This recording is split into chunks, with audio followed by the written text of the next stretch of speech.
but ultimately you're known as the man who brought the theme park to Britain. Before we get into theme parks, would you tell us a little bit more about your background? Obviously I'm aware of some of the magical special effects that you created, but where did it all start, this sort of life in entertainment for you? I trained as a stage manager. I'd always wanted to work in the entertainment business, but behind the scenes. I got a great thrill out of doing things that entertained people, that emotionally moved them, but at the same time I let other people be the face of that entertainment. So I decided that I wanted to train as a stage manager and work backstage in the theatre. I'd been interested in illusion and other forms of entertainment as a child. But after training as a stage manager, I worked as a stage manager for a while. Then I moved into the film industry, into film special effects, which was great, absolutely wonderful. But the thing that I missed working in the films, and I worked in on some quite big pictures, you know, on a number of James Bond films. But the thing that I missed was the live audience. I'd been brought up, my family were involved in the live entertainment business, and the roar of the crowd, the gasps and the laughter and that sort of thing from a live audience was very, very special to me. And the thing that I found was missing from working in the film industry was the silence. You would do something amazing, you'd create a special effect, it would be filmed, but it wasn't for many months later, after the film had been dubbed and edited and eventually projected onto a screen in a cinema, that the audience then gasped or laughed or whatever. And that's what I missed. And I thought, if only you could bring a live audience to the film studio while we were doing these effects. Because whenever we had any visitors, any VIPs come onto, I can remember one of the Bond films I was working on. It was an amazing set, a gigantic set in the 007 stage at Pinewood.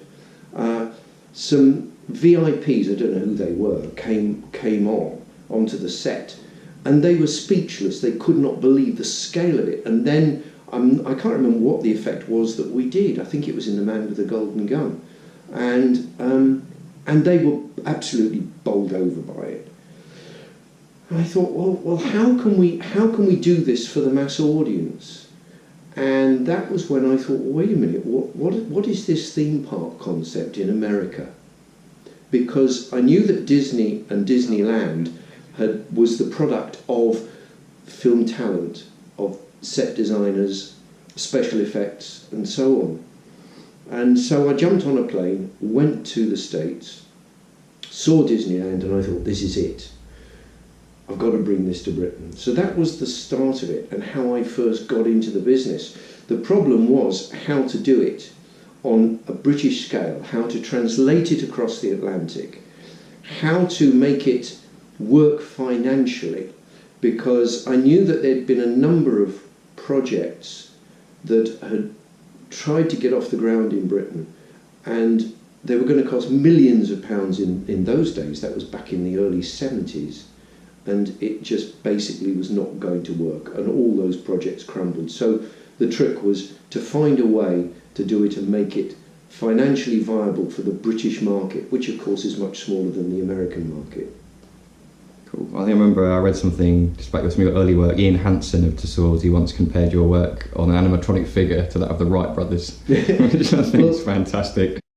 Yeah, certainly the original Charlie, because the reason why I did Charlie Pluckett was when I investigated Disneyland, I could see that I had at my fingertips all the materials and technology that I needed in the way of ride hardware.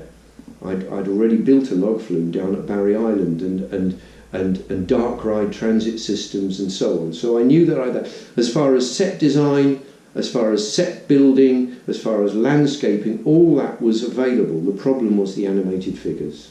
And Disney kept it very much to themselves how they were made, and none of the companies which do them nowadays were in business then. Sure. And the only way was to do it myself. So that was the reason why I got into animations. and by chance it was Madame Tussauds that grabbed it, and it was Madame Tussauds that then gave me the opportunity, through giving me the job of sorting out Chessington Zoo, that got me into a fully fledged theme park project.